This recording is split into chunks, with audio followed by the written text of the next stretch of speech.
Hello there. Happy Sunday. Friends, lovers, you're here. Hey. It's 5 Minutes with Robert Nasir.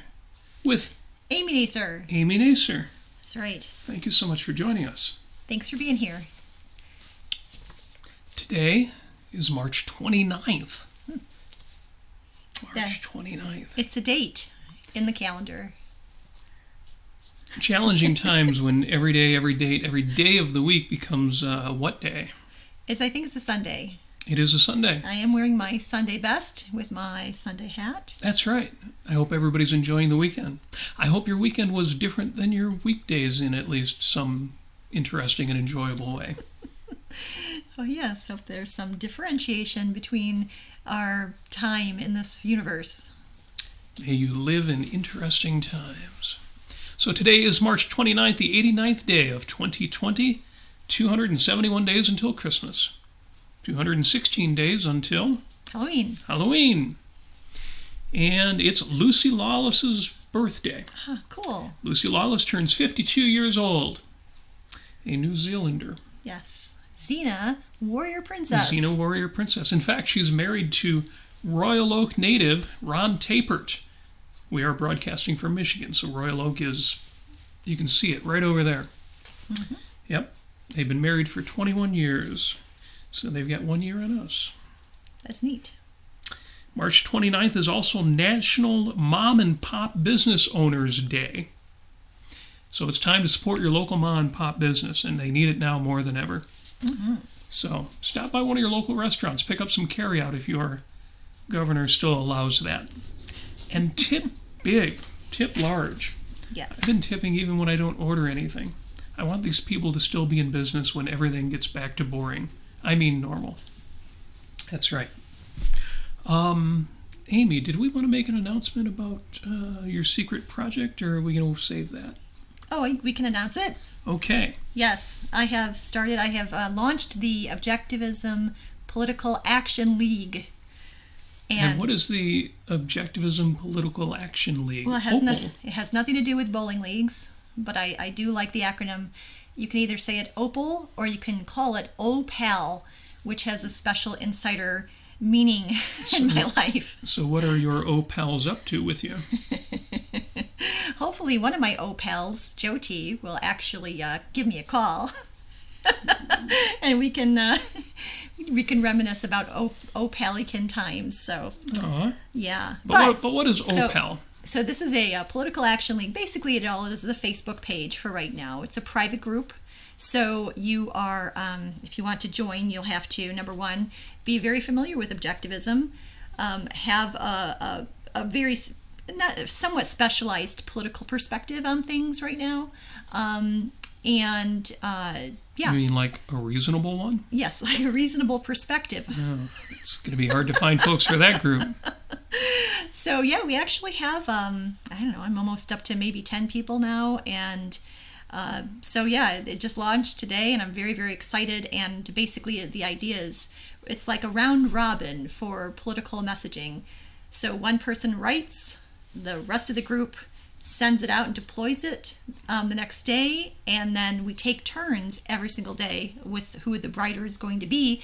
So if there's 30 people in the group, it's just once a month. So we're not all writing all at the same time. It's a lovely division of labor. It's like the Henry Ford of political action. So outstanding. So we will be sharing the burden of saving the world. Yes. Which can be a real burden when you're doing it all yourself. Yes, but if you have a group of people together and you're doing it, it's a fun activity, like a bowling league, but it's a political action league. Outstanding. Yeah. Well, let's make sure everybody inquires about OPAL and joins us if they can. Yes. So our podcast of the week. You know, every week I have a podcast that I recommend. My podcast this week is Dr. Andrew Bernstein's video podcasts on Facebook. And Andrew Bernstein is a longtime friend of us in Great Lakes Objectivists and objectivism in general. He's historically the most kick-ass objectivist. He struts and he swaggers, and he does. Nobody does it like him. Nobody. In his podcasts that he's doing currently, he's got two roles. One is the education guy, because he's writing the book that's going to save modern education. And his other role is as the hero guy, because he's written the book on heroism, which you absolutely should own and you should read. I've recommended this before. Heroes, Legends, Champions. Read this book. The reason why I thought of Andrew for today's podcast is because we're discussing values. And one of our favorite lectures by Andrew Bernstein, we had him come into Michigan 3 times to give this same lecture. Yes. Over the course of 15, 20 years, is how to be an impassioned valuer. I'll be putting in show notes. There's a YouTube video of the first part of that talk, the first hour and a half. There's a good interview with Steve Orma on that as well. And if you look, you can find tapes and old CDs of the original long lecture. See if you can find those if you can. If you can't find any of that, contact me personally. I'll make sure you get hooked up with that. How to Be an Impassioned Valuer by Andrew Bernstein. An absolute must listen. It is. And again, the reason I'm recommending that is because this week's topic is values. Now, we're not talking about family values. We're not even talking about moral values, but we're talking about values as such. By Rand's definition, value is that which one acts to gain and or keep. That's right. That's right. And virtue is the action by which one gains and keeps it. Like when I went out and I got this hat. Like that. That's right. That is related to morality and virtues in that a code of values accepted by choice, I'm still quoting Rand, is a code of morality. And by her code, again, quote, all that which is proper to the life of a rational being is the good. All that which destroys it is the evil. Yes. So what I say is values, have them, and produce them. Collect and them. Cultivate them, and trade them, and share them, and celebrate them. And live them. A little bit of your time needs to put into protecting them. Yes. Protecting them. Protecting them. And don't stop creating and enjoying values ever. And why do I discuss values as primary? A theme I brought up before now. And the reason is a lot of our values are being postponed. Some of our values are being lost. So it's a good time to reflect on values as such. I wrote earlier today, before this year I believed that life is short and time is precious, and 97% or more of your focus should be on values, on the positive, on the joyous, on the fun, on the passionate. That is, on living. And the other 3% should be spent on taking action against the negative. Not on bemoaning evil, but on doing something about it. Like with Opal. That's right. Speaking out. Improving your home and personal security. Purchasing insurance and other protections. Giving cash and support to organizations fighting in your name. Writing the occasional letter. Or making the occasional phone call to your representatives in media. And once that's done, let it go. There's too much living to do. What I learned this year, as things have gotten interesting, is sometimes that's really, really hard to do. It is. Kind of takes the pep out of your step this year. That's right. Putting all the negative aside and not spending your time focusing on threats and assaults and disvalues. But you are not here on this planet to live a rearguard action. You're here to move forward, to live your life. So it still remains my goal, that 97-3 split. Yeah. I'm definitely spending too much time on statistics. What does that mean? In what way? In terms of the current pandemic. Oh. And the weighing out the good news and the bad news and where it seems kind of obvious things are heading. Yep. It seems wise to be prepared. And to the extent I can know what's coming by virtue of what's happened so far, it seems reckless not to stay informed. Right.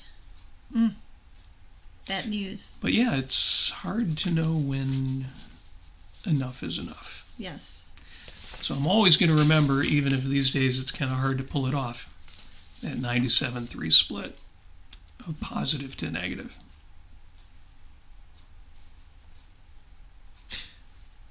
So before I go any further, I usually mention at the beginning, if you have any questions, any comments, any suggestions, if you would like to chat with us online, get into the YouTube or the Facebook chat. Well, we've got... let us know what's on your mind. So, Amy, what have we got? We've got Jim. Hey there, Jim. Got Josh Reynolds. Awesome. Got Rebecca. So beautiful. I love her. Echo, my sister. We've got Harry Mullen. Hey, Harry. Got Kimberly. Awesome you're here. Thanks. And we have Jennifer. Love you, Jennifer. That's so wonderful. And yeah, Bonnie, Catherine, and Rebecca have chimed in on YouTube as well. Oh, fantastic. Do we have any questions yet? No, not yet. But we do have a special guest joining us, a viewer, I should say. Oh, my God. Your mom. One of my top values, my dear mother. Hi, Sonia. Grandma Sunny. Love you. Yeah, so that's wonderful. So if you have any questions, please... Yeah, it seems like all the comments out. Are about the hats. Yes, everybody loves the hat, so... You do have the best hats. I have more than one of these sorts of hats made in Greenfield Village, which is part of the Henry Ford in Dearborn, Michigan, which when it opens, you should all go. You come see me. I'll be there. Now, we live modestly, but nonetheless, we spend between $60 and $100 on these charming hats. And why is that? Because you got to live your values. You do. You know, you just have to make that. I have a part of that budget made for these hats. That's right. And we also have Fernando is watching as well. And Marcella. Love you, Marcella. Oh. So our signal's getting all the way down to Florida. That's fantastic. It must be an amazing antenna on the roof of the broadcast house here. Is this a great world or what? It's amazing. It's just amazing. So yes, I love now we call him Robert. I think you just called him Andrew Bernstein. His name's actually Andy, and he's the education guy on his podcast on Facebook. So yes. Give him a like, give him a share, give him a love. Yeah, absolutely. So did you have any other references to values that you wanted to discuss? Sure. Because I know you were poking around here for some of your favorites. So there's a fairly long quote that I'm not entirely sure if I'm going to want to bore you with. I don't have the most exciting voice. Well, if it's this quote here, that's not going to bore anybody. Okay. All right. Well, let me just I'll read a bit and then I'll stop and kind of like maybe add my own little notes here. So this is from Ayn Rand. It's in the Voice of Reason from an article called Our Cultural Value-Deprivation. Boy, value deprivation, that sounds like what we're experiencing right now. Yes.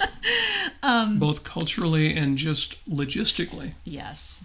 So what does she have to say about this? Very interesting. It's very, very meaningful for today. Values are the motivating power of man's actions and a necessity of his survival, psychologically as well as physically. I think we all kind of know that, even though if we haven't put into those sorts of words yet, but it is a necessity of our survival, and it's something to really think about, especially psychological values. Man's values control his subconscious emotional mechanism. That's a bit wordy, but just to kind of summarize it, you've got your emotions and you've got your values, and of course the relationship between your values, right, and your emotions. Well, if you actually achieve your values, your experience is pleasure. You've got that immediate emotional response, and it's really lovely. And of course, if you're deprived of your values, you're going to feel sad, and that is something I think that all of us are probably feeling, and it's quite normal to feel that way right now. It's very understandable, and we should be accepting that emotion because that is what's going on. And so this emotional mechanism, it functions like a computer, adding up your desires, your experiences, your fulfillments, and your frustrations, like a sensitive guardian watching and constantly assessing your relationship to reality. The key question which this computer is programmed to answer is, what is possible to me? And then it goes on, there's a certain similarity between the issue of sensory perception and the issue of values. So your sensory perception, all of the things that you take in with all of your five senses, and you've probably heard of like sensory deprivation, which can drive a person crazy. It's funny you mention that because Jennifer just asked. Oh. Is that related to the float tanks they use now, but back when this was written, especially the sensory deprivation tanks, Ayn Rand made a reference to that at the beginning of the speech that she gave at the Ford Hall Forum on this. Definitely worth looking up, our cultural value deprivation. Oh, so it's so Jennifer's right on the, she's right with you there. It is a Ford Hall Forum speech that you can listen to? Yes, oh, and then it was published afterward in both, it was the Objectivist or the Objectivist newsletter, and then later in the Voice of Reason. Yes. So It goes on. So if your sensory deprivation, if severe and prolonged enough, the absence of a normal active flow of sensory stimuli may disintegrate the complex organization and the interdependent functions of man's consciousness. Right, okay. Man's emotional mechanism works as the barometer of the efficacy or impotence of his actions. So it's a barometer. It's telling you what's going on. If your values are, your actions are effective or impotent. If severe and prolonged enough, the absence of a normal active flow of value experiences may disintegrate and paralyze a man's consciousness by telling him that no action is possible. And hopefully y'all aren't experiencing that. Not yet, anyway. I'm sure we're feeling some of it. Well, let's talk about that. Yeah, let's talk about that. She wraps up this by saying, the form in which man experiences the reality of his values is pleasure. Awesome. Real quick here, because Jim just posted an important and interesting comment, because I talked about how some of our values are challenged right now. Mm-hmm. So he says, well, he's thinking of many of his values as postponed. So he's postponing a trip to Iceland, for example. And that's an outstanding way to think of it, because this too shall pass, and it's not that we're missing out on things we can never regain. Many of the things that we are missing out on are merely postponed, and that's an outstanding way of looking at that. But in relation to the quote you just gave, I've got to go back to Heroes, Legends, Champions. Okay. Because Andrew Bernstein, of course, is discussing heroism, he's discussing values. In fact, in the chapter Heroism as Unbreached Loyalty to Values, in the section on the nature of values, he writes, what are values? Simply stated, an individual's values are those things, activities, or persons he or she considers of great worth, that which he esteems, prizes, regards as valuable. Values are always the object of action. They're not mere dreams, objects, or fantasies. The attainment of values does more than enable physical survival and prosperity. Additionally, as a psychological function, the pursuit and achievement of values delivers meaning and passion into an individual's life. And then this is in italics, which is exactly what it should be. Values are the meaning of life. If life is an end in itself, now this is me speaking, if life is an end in itself, then that which makes life a value is the meaning of life. Mm-hmm. I waxed poetic about this earlier this year. Yeah. And once again, I'm going to read it because I can. It comes down to this. Live the best life you can. You were gifted a life free and clear. You were born. And one day you're going to die. So make of your life what you will, what you wish. as bold and adventurous, or as silly and outrageous, or as ambitious and industrious, or as quiet and pleasant as you like, and ideally with few regrets. Values matter a lot. How much? 97%. Okay. Values matter a lot. Disvalues and threats very little. Focus on the former as much as you can. Tend to the latter as much as you must. Your means to achieve this is to think and to act, to use your mind and your body. The first is primary. Your reasoning mind is the source of every value beyond the animal level, beyond gathering nuts and berries. The power of a conceptual level consciousness to transcend the moment's thoughts and concerns is so magnificent that when it's multiplied by 2, or by 10, or by 1,000, or by 7 billion, it has led to all the miracles of modern living, which we experience and take for granted, from cheap and bountiful food, shelter, and clothing, to unprecedented safety and security, to dazzling technology, to endless art and literature, to values too numerous to list. What's true of your nature, the need to be free to think and to act on your thinking, is true of everybody else as well. So respect this fact in others. And once you establish that, then you can get to the business of meeting and engaging and trading with and befriending and loving. And hugging. Everyone Jennifer. you can. Yes. And you should. Because you deserve to love and to be loved. You deserve the spotlight, at least now and then.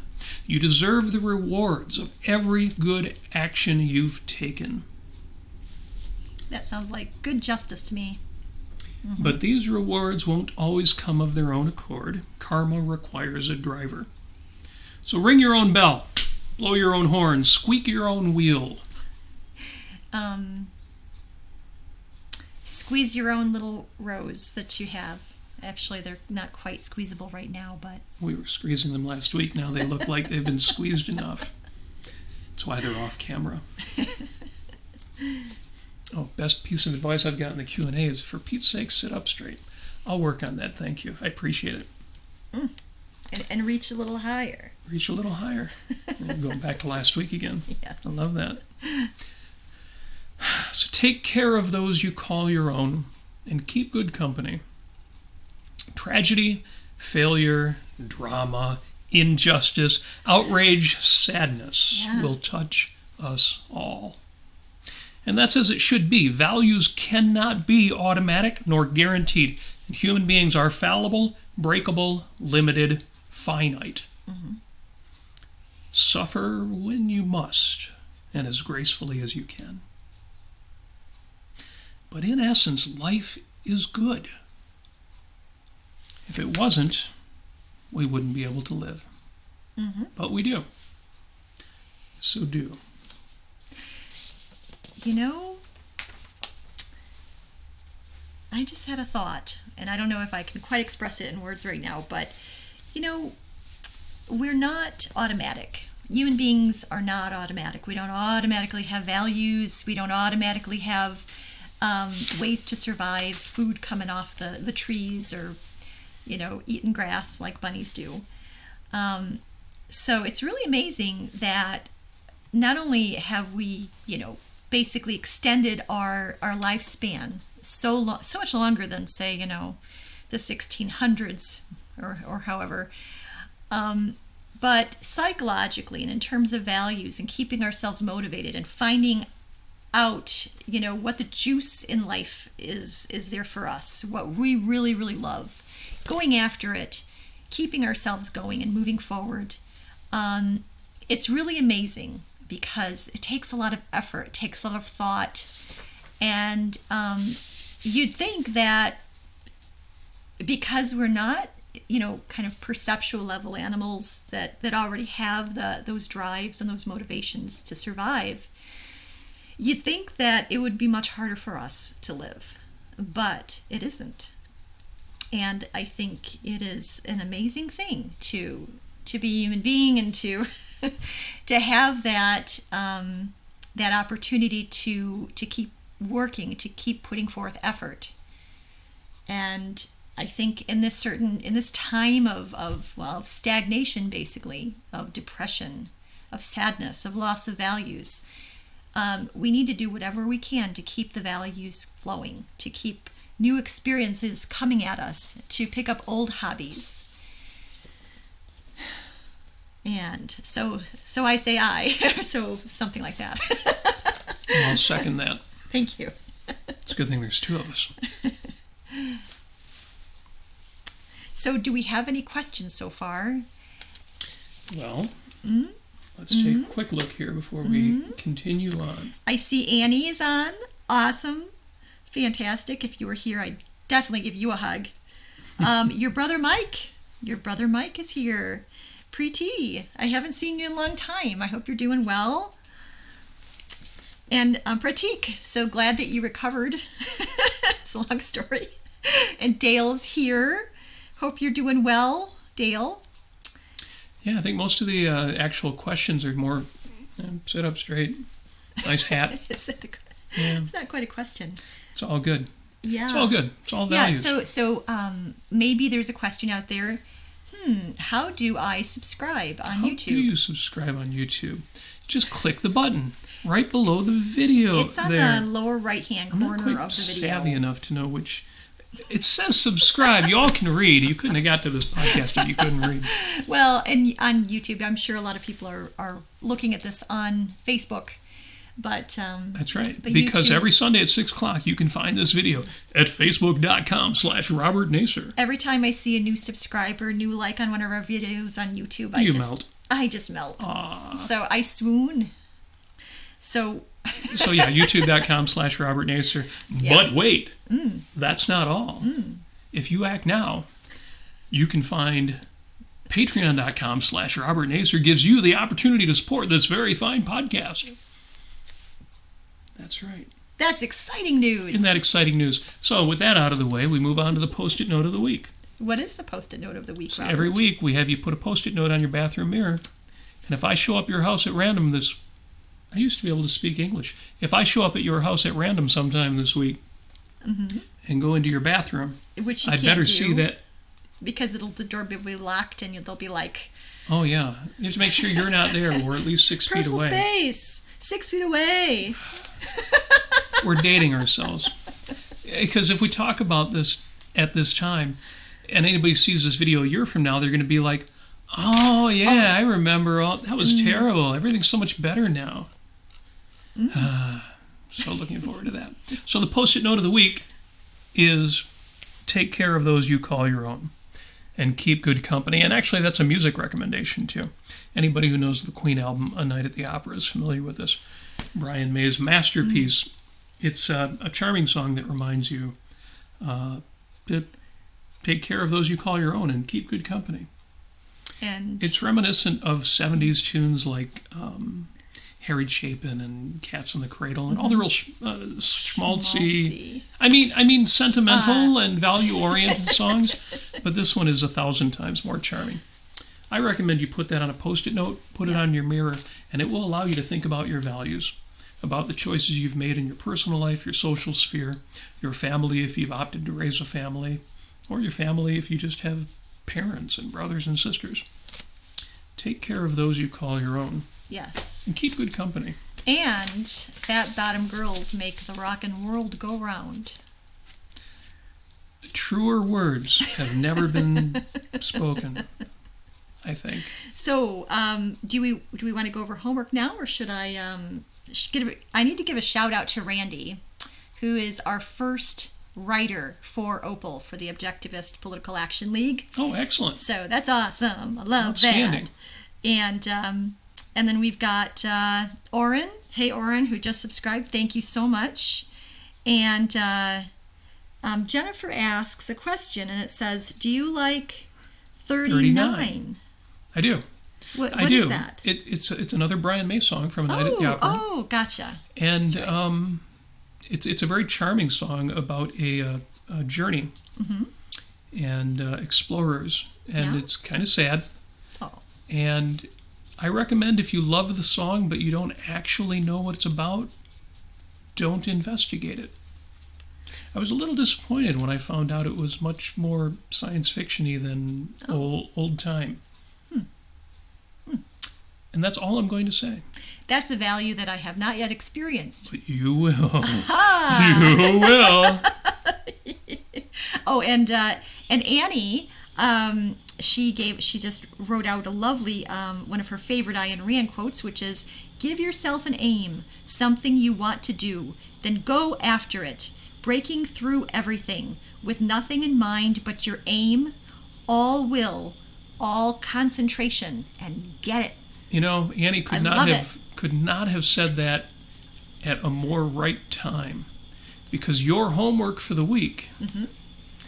I'm going to rip this off of Andrew Bernstein. I'm going to tear it right out of his lecture on how to be an impassioned valuer. There's so much in there on becoming the value-intoxicated personality. That's right. You've got to listen to the whole talk. I've got the 6-hour version, and every one of those 360 minutes is worth it.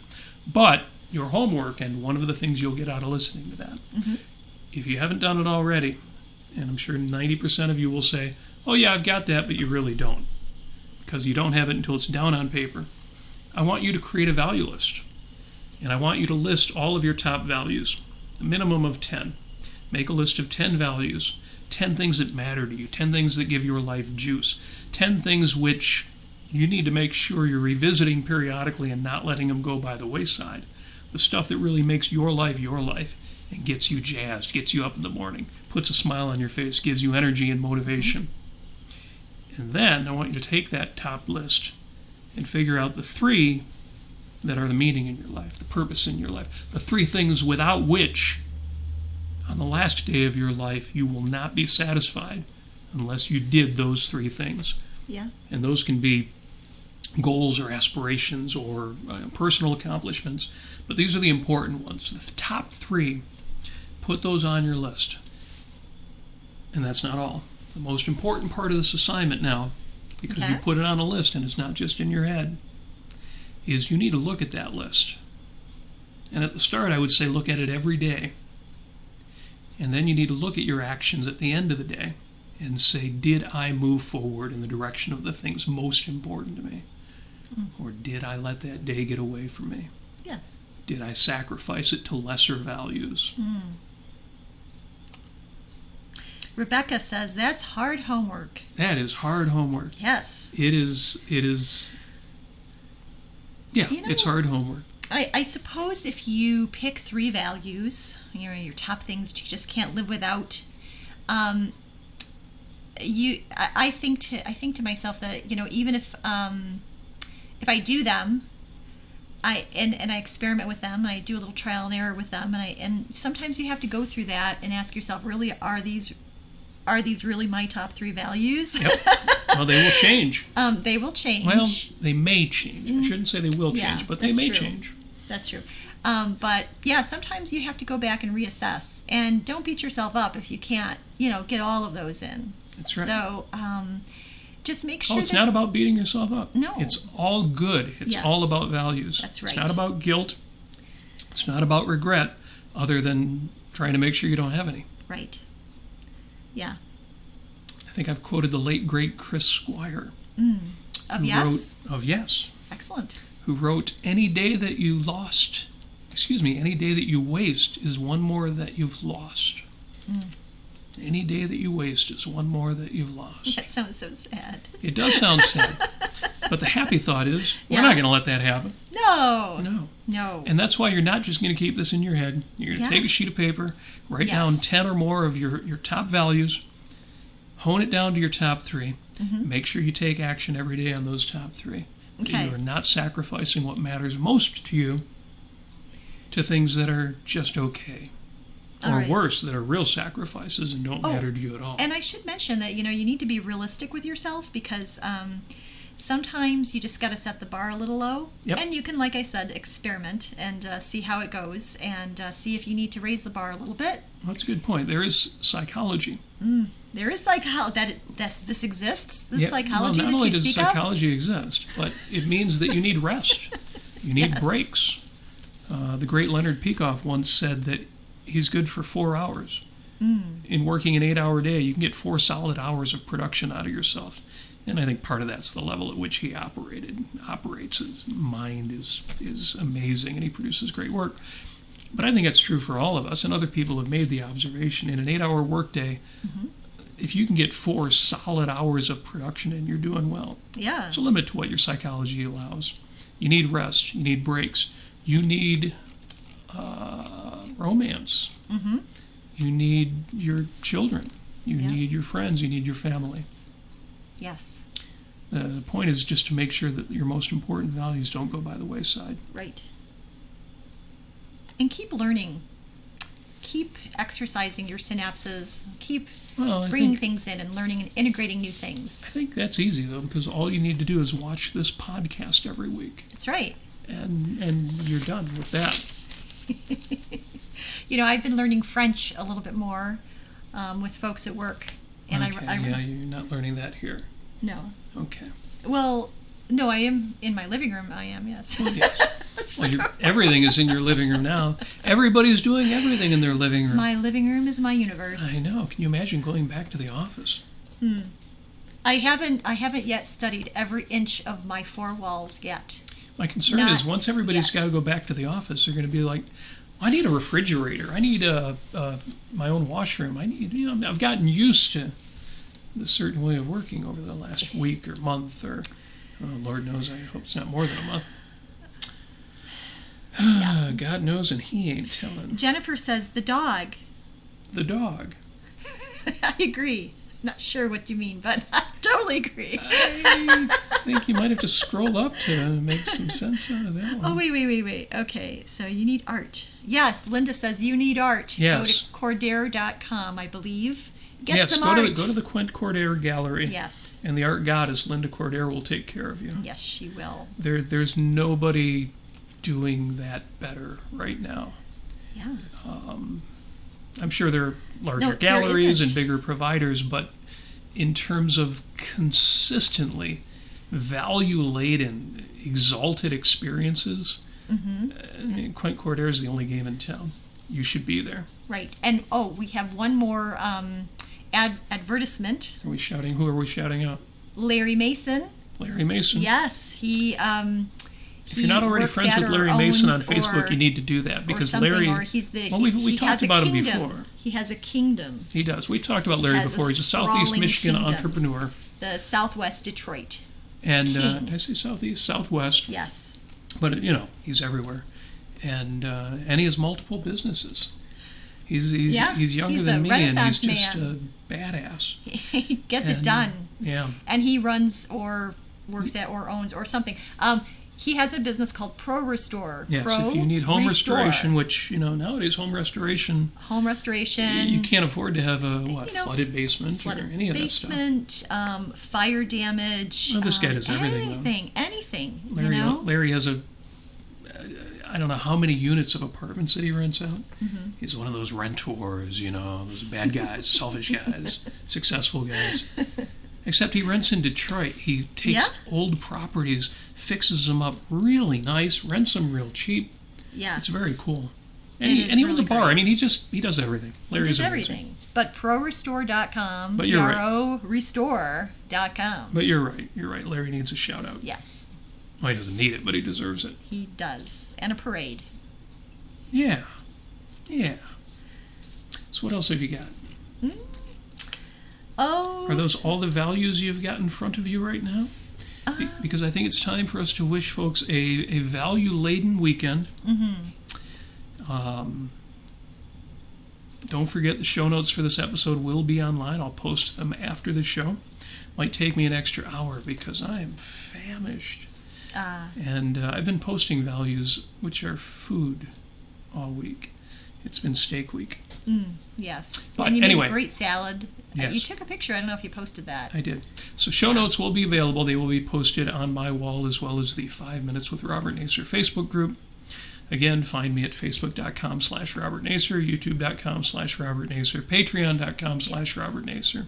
Leave any additional questions, comments, especially suggestions, like stand up straight. And I really will work. I read these things and I really do work on them.